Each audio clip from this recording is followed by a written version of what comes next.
And now, brethren and friends, continuing with our study, everything there is to know about the spiritual body, I was going to read you from Ephesians 12, actually 6, verse 12, where Paul writes, "For we wrestle not against flesh and blood, but against principalities, against powers, against the rulers of the darkness of this world, against spiritual wickedness in high places."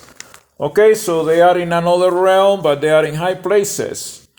And I was telling you that these powers, they hate TVs and they hate mirrors. By the way, in case you're wondering, when NASA sent Apollo 11 to the moon, and they sent mirrors with them upstairs to put on the moon, guess why they put those mirrors on the moon? Because they know that these demons are so ugly, so scary to look at that they're even afraid to look at themselves.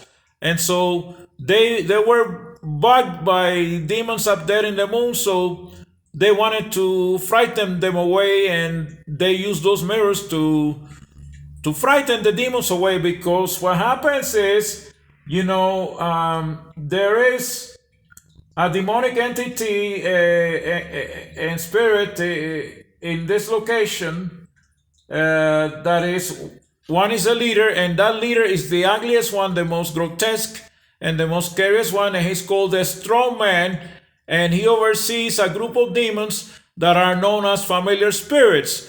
Why are they known as familiar spirits? Well, because they simply mimic and imitate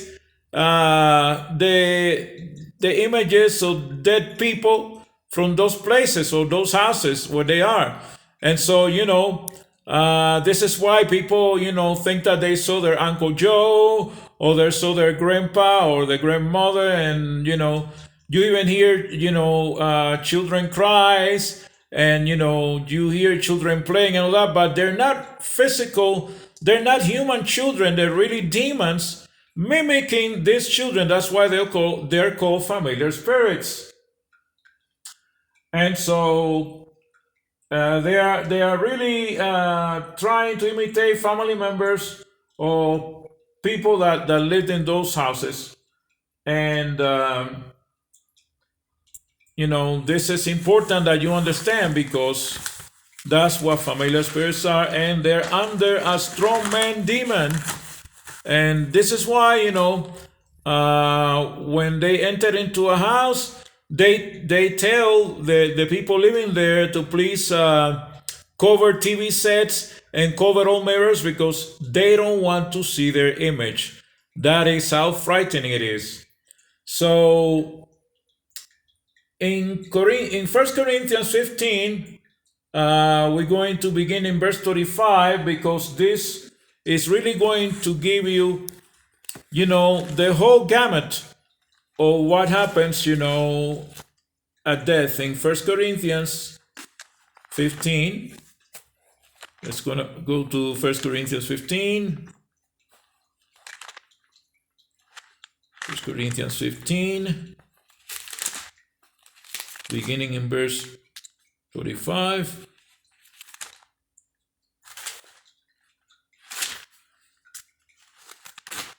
Okay, I'm trying to find it.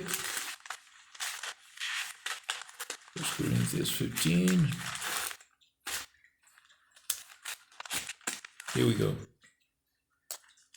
Verse 35.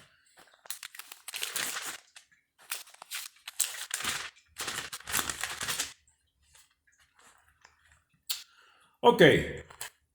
The spiritual body. But some men will say, how are the dead raised up? So how are they resurrected? And with what body do they come? Thou fool, that which thou sawest is not quickened, except it die. So, and that which thou sawest not that body that shall be, but bare grain, it may chance of wheat or of some other grain. So Paul is giving you an example, that we are just like, some kind of grain, when we resurrect. All flesh is not the same flesh, but there is one kind of flesh of man, another flesh of beasts, another of fishes, and another of birds. There are also celestial body and bodies terrestrial, but the glory of the celestial is one, and the glory of the terrestrial is another. You get that? There is one glory of the sun, and another glory of the moon, and another glory of the stars, for one star differeth from another star in glory. Okay? So also is the resurrection of the dead. It is sown in corruption. Get this. It is sown in corruption. It is raised in incorruption. So once we're resurrected, we become incorruptible. Okay? And then he says, it is raised in incorruption. It is sown in dishonor. It is raised in glory.